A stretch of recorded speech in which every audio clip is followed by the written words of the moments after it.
Assalamualaikum warahmatullahi wabarakatuh. Alhamdulillahilladzi hadana lihada wa ma kunna linahtadiya laula an hadana Allah. Laqad ja'at rusul rabbina bil haqq wa nu'an tilkumul jannah uristumuha bima kuntum ta'malun. Asyhadu an la ilaha illallah wahdahu la syarikalah wa asyhadu anna Muhammadan abduhu wa rasuluh. Allahumma shalli ala Muhammad wa ala ali Muhammad wa man tabi'ahu wa mawala. Masya Allah kan wa ma lam yasha lam yakun wala haula wala quwwata illa billah. Amma ba'd. A'udzu billahi minasyaitonir rajim. Sanurihim ayatina fil afaq wa fi anfusihim hatta yatabayyana lahum annahul haq. Awalam yakfi bi rabbika annahu ala kulli syai'in syahid. Alhamdulillah, kita panjatkan puji dan syukur kehadirat Allah Subhanahu wa Ta'ala yang telah melimpahkan segala nikmat, dan tidak ada di antara kita ini yang bisa menghitung baik jumlah maupun besarnya nikmat-nikmat yang telah Allah kurniakan pada kita masing-masing. Terutama nikmat yang paling prinsip dan paling menentukan dalam kehidupan ini dengan izin Allah yang sering dilupakan oleh manusia, yaitu nikmat iman dan nikmat Islam. Sebab hidup tanpa iman dan Islam adalah hampa dan sia-sia. Segala perkembangan, pertumbuhan yang dicapai oleh manusia tanpa iman dan Islam hanya akan mempercepat terjerumusnya manusia ke jurang kesesatan dan kehinaan. Apabila kita tatap dengan kacamata iman dan Islam, peta abad ini yang terhampar di hadapan kita, yang tidak menentu bentuk dan arahnya, keserasian, ketentraman, kedamaian, keseimbangan sudah tidak nampak lagi.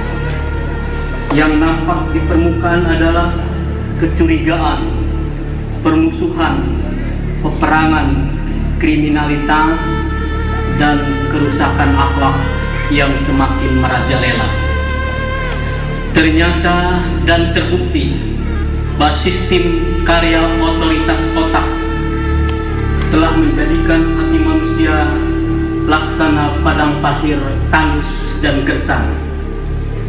Allah lah yang menciptakan seluruh makhluk, seluruh alam yang nampak dan tidak nampak, termasuk manusia. Allah pula yang menggerakkan peradaban ini. Hanya Allah Al-Azizul Hakim yang berhak menata peradaban ini.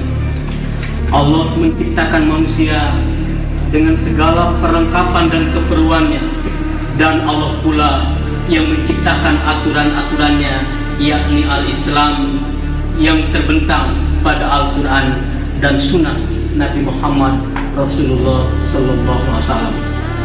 Fitrahnya manusia dalam Islam laksana fitrahnya ikan dalam air.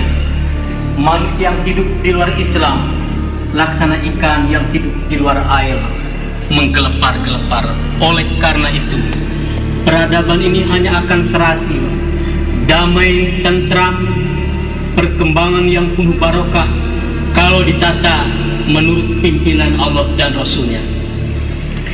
Peradaban yang kelihatan mentereng dikemas dengan teknologi supermodern ini tak berdaya, dihantam gelombang fitnah yang dahsyat, minuman makanan yang haram, pil ekstasi, pil BK, narkotika dengan sindikat internasional, kebebasan tanpa kontrol dan kendali iman dan takwa kepada Allah, telah menghancurkan konstruksi nurani nilai manusia, bagaikan gunung es yang besar dan tinggi menjulang ke langit, mencair roboh oleh teriknya sinar matahari.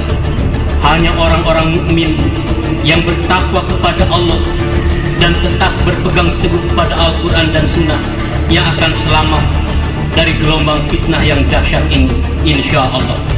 Allah Subhanahu wa Ta'ala berfirman, "Fa'akim wajhaka lid-dini hanifa fitratallahi allati fataranasa 'alaiha la tabdila li khalqillah dzalika dinul qayyim walakinna aktsarun nas la ya'lamun."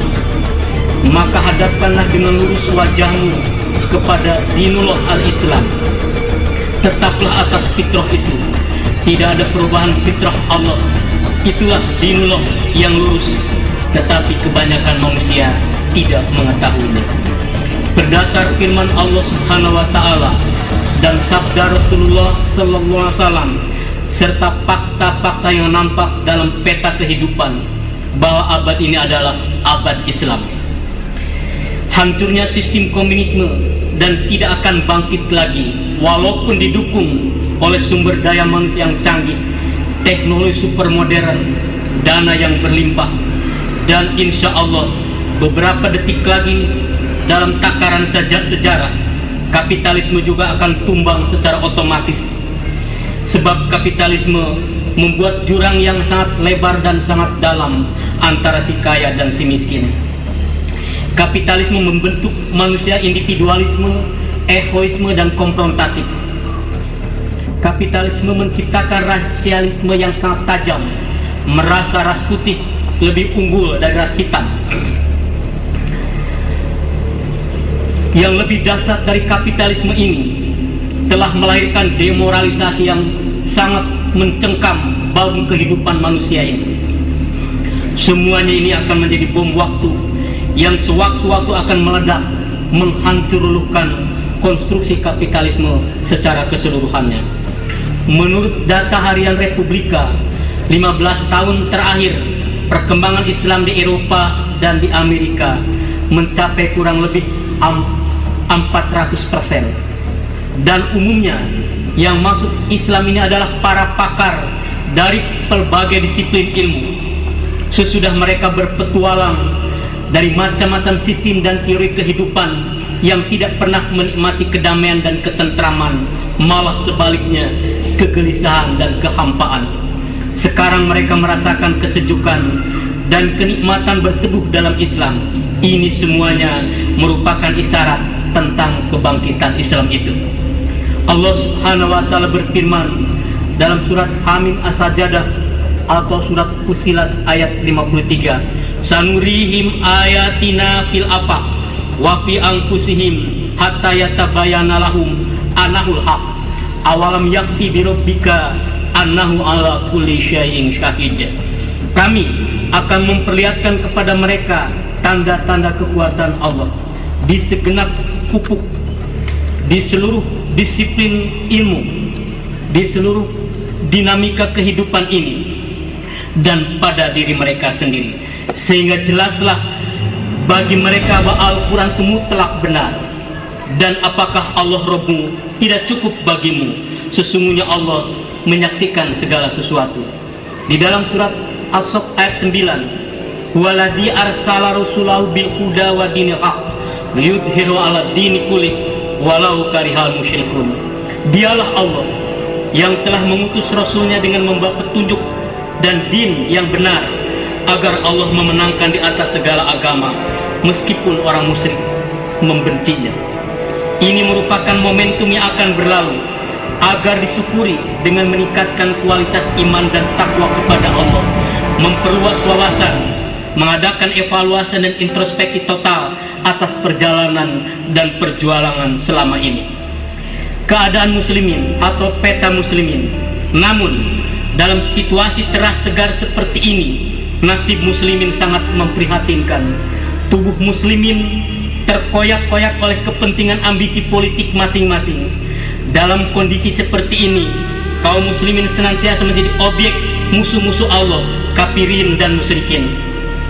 Ada dua faktor yang menjadikan muslimin bernasib sedemikian. Pertama, faktor internal.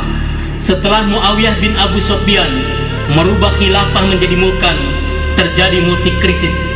Krisis akidah, krisis imamah, krisis ukhuwah, krisis ubudiyah, dan krisis akhlak. Multi krisis ini melahirkan perang saudara.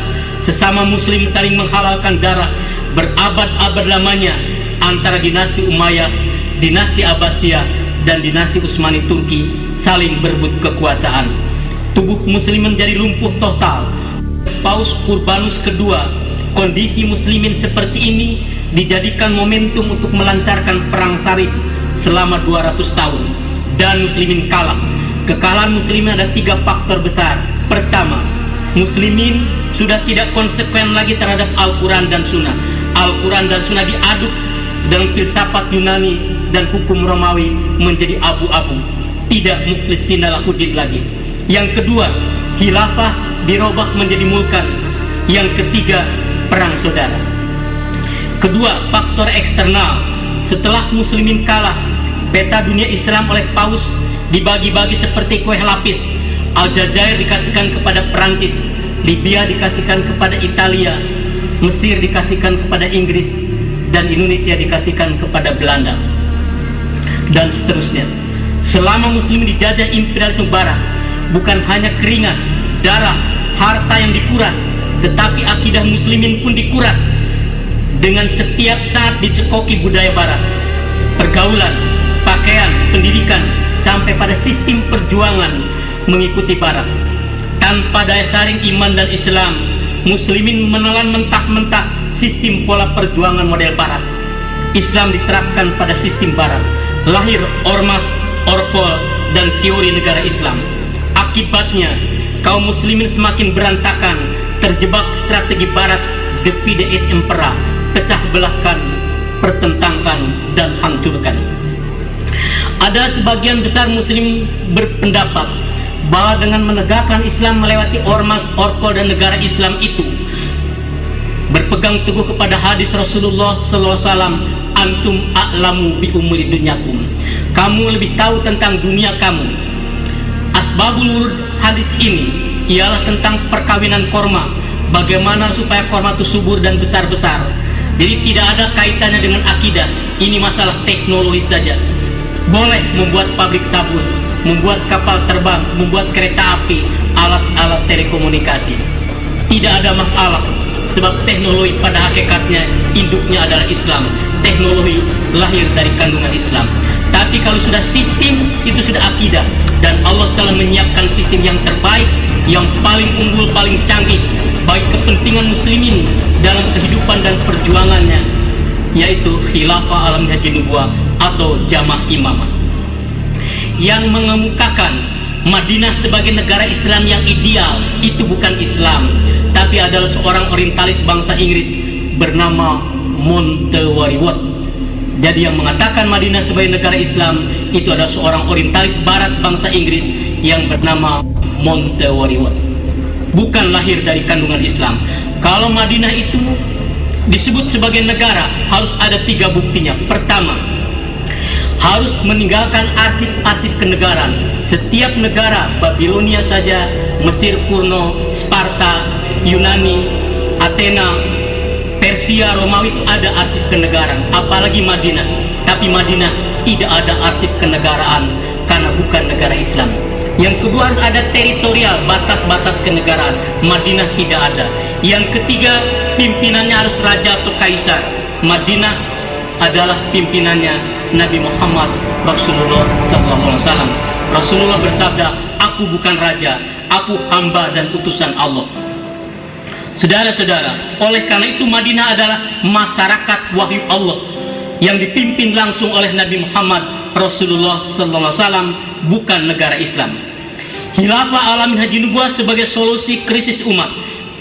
Firman Allah di dalam Al-Quran surat An-Nisa ayat 59, ya ayyuhalladzina amanu atiullaha wa atiur rasul wa ulil amri minkum fa in tanaza'tum fi syai'in farudduhu ilallahi war rasul in kuntum tu'minuna billahi wal yaumil akhir dzalika khairun wa ahsanu ta'wila.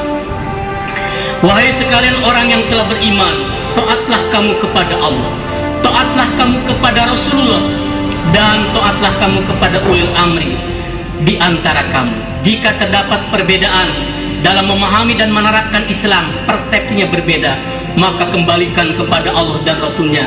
Jika kamu betul-betul beriman kepada Allah dan hari akhir, itulah jalan yang lebih baik dan sebaik-baik penyelesaian.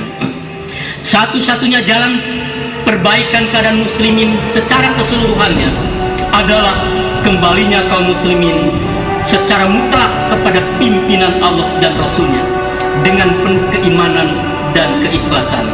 Di dalam Al-Quran surat Nisa ayat 59 seperti tertampun di atas tadi, tegas sekali bahwa mengamalkan Al-Quran dan Sunnah wajib ada ulil amrinya, atau imam atau khalifah. Ulil amri atau imam atau khalifah sebagai figur wahyu atau penggembala, bukan sebagai penguasa, mempunyai kewajiban mengembala umat berdasar Al-Quran dan Sunnah, diarahkan umat menuju keridhaan Allah Subhanahu wa Ta'ala. Ulil amri imam atau khalifah sebagai sentra kepemimpinan muslimin seluruh dunia yang menertibkan muslimin, meluruskan dan merapatkan shaf, mengatur langkah-langkah muslimin di dalam menegakkan kalimatullah yang ulia, menertibkan problema yang dihadapi muslimin, mana yang prioritas, mana yang sekunder. Ulil amri atau imam atau khalifah yang mensentralisir ijtihad dari berbagai kemampuan dengan latar belakang ilmu dan dinamika yang mengelilinginya, akan terjadi perbedaan ijtihad. Imamlah satu-satunya yang mensentralisir ijtihad. Ijtihad yang paling berakar pada Quran Sunnah dan yang bisa dilaksanakan, itu yang akan diambil oleh imam, sehingga tidak centang-perentang dalam medan kehidupan yang kompleks ini. Imam pula yang menetralisir problema-problema yang tumbuh dalam tubuh muslimin. Itu imam yang akan menjernihkan fa in tanaza'tum fi syai'in farudduhu ila Allah wa Rasul. Tanpa ada imam tidak akan selesai masalah seperti usuli, masalah tahlilan 1000 tahun tidak pernah selesai. Dalam hadis Rasulullah SAW yang dibawa oleh sahabat Nu'man bin Bashir radhiyallahu an, bahwa kepemimpinan muslimin menghadapi 5 fase kepemimpinan. Fase pertama, kaum muslimin langsung dipimpin oleh Rasulullah SAW. Beliau selain sebagai utusan Allah juga langsung sebagai pimpinan umat. Fase nubuah ini selama 23 tahun. Yang kedua, kaum muslimin dipimpin oleh khilafah yang mengikuti jejak kenabian, yaitu Khulafaur Rasyidin Al-Mahdiin, Abu Bakar As-Siddiq radhiyallahu an, Umar bin Khattab radhiyallahu an, Utsman bin Affan radhiyallahu an, dan Ali bin Abi Thalib radhiyallahu an. Fase khilafah alam haji nubuah ini selama 30 tahun. Yang ketiga, kaum muslimin dipimpin oleh Mulkan Adil, kerajaan yang menggigit, terdiri dari dinasti Umayyah dan dinasti Abbasiyah. Fase Mulkan Adil ini selama 617 tahun, dinasti Umayyah selama 93 tahun, dan dinasti Abbasiyah 524 tahun. Yang keempat, kaum muslimin dipimpin oleh Mulkan Jabariyah, kerajaan yang sombong.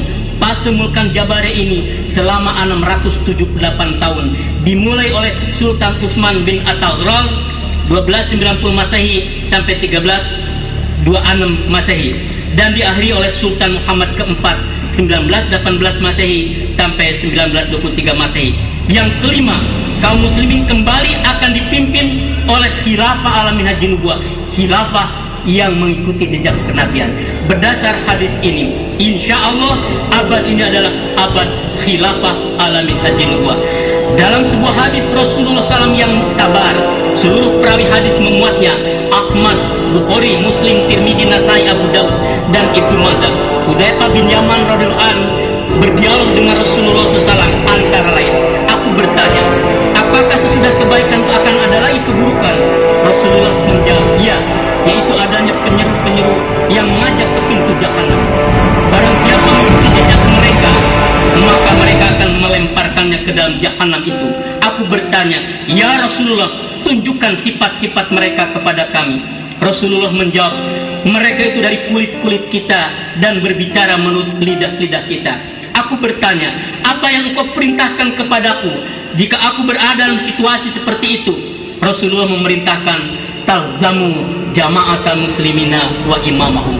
Tetaplah kamu dalam jamaah muslimin dengan satu imamnya. Kemudian aku bertanya lagi, jika tidak ada jamaah imamah di seluruh dunia ini, Rasulullah memerintahkan faqtazil tilkal firaq walau anta arda bi asli sajaratin hatta yudrikakal maut wa anta ala dal. Tinggalkan seluruh firqah-firqah itu, walaupun kamu hidup menggigit akar kayu dan kamu mati dalam keadaan demikian, itu lebih baik. Jadi jelas bahwa wujud Islam yang rahmatan lil alamin, sejuk penuh cahaya kedamaian itu menurut Allah dan Rasulnya adalah khilafah ala minhaj nubuwah, atau satu jamaah dan satu imam, bukan ormas, bukan orpol, bukan negara Islam. Ormas, orpol dan negara Islam bukan lahir dari kandungan Islam, tetapi lahir dari kandungan Barat, dan di panggung sejarah telah babak belur, gagal total dalam membangun ukhuwah Islamiyah kal jasadil wahid, dan telah gagal memancarkan Islam rahmatan lil alamin. Islam bukan politik, Islam mutlak wahyu Allah. Politik adalah karya otak yang dimulai oleh seorang filosof bangsa Yunani kuno, Plato, pada 427 sebelum Masehi. Titik berat politik adalah pada kekuasaan, sedangkan titik berat Islam menuju keridhaan Allah Subhanahu wa taala. Yang perlu ditegaskan di sini adalah khilafah bukan cita-cita, tetapi pelaksanaan. Muhammadur Rasulullah, baru ada aplikasi Islam, baru ada susunan sop, baru ada pembagian tugas, baru ada aturan langkah-langkah. Bukan aplikasi Islam, tarbiyah, dakwah, maliyah, terus jihad, terus khilafah, menyalai sunnah. Sunnahnya Muhammadur Rasulullah, khilafah dulu, imamul muslimin di beat dulu, baru ada aplikasi Islam, baru ada susunan sop, baru ada pembagian tugas, dan seterusnya sesuai dengan keperluan dan kebutuhan. Dan yang penting sekali diketahui, khilafah ini bukan figur politik, tetapi figur wahyu, penggembala yang menggembala umat menuju keridhaan Allah berdasar Al-Quran dan Sunnah. Ditinjau dari akidah dan syarat Islam, betapa prinsip fundamental serta vitalnya masalah khilafah ini. Maka setelah berulang kali dimusyawarahkan, ditawar-tawarkan ke seluruh dunia, namun karena sebagian besar muslimin masih sangat fanatismenya kepada politik, seruan tentang khilafah yang sangat strategis, sangat vital dan sangat prinsipil ini tidak mendapat perhatian yang serius, tidak ada tanggapan yang serius, malah acuh tak acuh saja. Maka karena Allah, karena takutnya kepada Allah, kami amalkan khilafah Al-Minhajin 2 ini dalam wujud jamaah muslim Hizbullah dengan imam pertamanya Syekh Wali Al-Fatah sejak tanggal 20 Agustus 1993, dan pada tanggal 19 November 1976 Syekh Wali Al-Fatah dipanggil oleh Allah Subhanahu wa taala. Mengingat khilafah tidak boleh vakum, dibeatlah Muhyiddin Hamidi sebagai imam jamaah muslim Hizbullah sampai sekarang. Jadi secara konkret khilafah sudah ada. Imam yang sah, imam yang dibeat awal oleh kaum muslimin sekalipun bukan bangsa Quraisy, walau abdan habasiyah. Hu bi'atil awal fal awal, beatlah yang awal. Diingatkan oleh Rasulullah, idza bunya li khalifatain faqtul akhara minhuma. Kalau dua khalifah dibeat, maka hapuskan yang akhir. Setelah Ali bin Abi Thalib radhiyallahu anhu dibeat oleh muslimin di Madinah, maka pembeatan Muawiyah di Sam walaupun oleh 10 kali lipat jumlah umatnya, Muawiyah adalah tidak sah. Muawiyah adalah politik, dan Allah memperlihatkan dalam fakta sejarah Muawiyah adalah politik, bukan khilafah Al-Minhajin 2. Kita berdoa pada Allah Subhanahu wa taala. Sebelumnya saya sampaikan bahwa jamaah muslimin Hizbullah bersifat terbuka, ridho menerima nasihat dari siapapun juga selama nasihat itu adalah hak. Kekurangan dan kelemahan yang terjadi dalam tubuh jamaah Hizbullah menjadi kewajiban seluruh muslimin di dunia ini untuk menyempurnakannya karena Allah sebagai ibadah kepada Allah Subhanahu wa taala. Ya Allah, ampunilah segala dosa kami. Terimalah amal ibadah kami sebagai amal yang soleh. Jadikanlah kami bertambah takwa kepadamu. Rabbana amanna bima anzalta wa tabana rasul faktubna ma'asyahidin. Rabbana atina fid dunya hasanah wa fil akhirati hasanah wa qina adzabannar. Alhamdulillah. Assalamualaikum warahmatullahi wabarakatuh.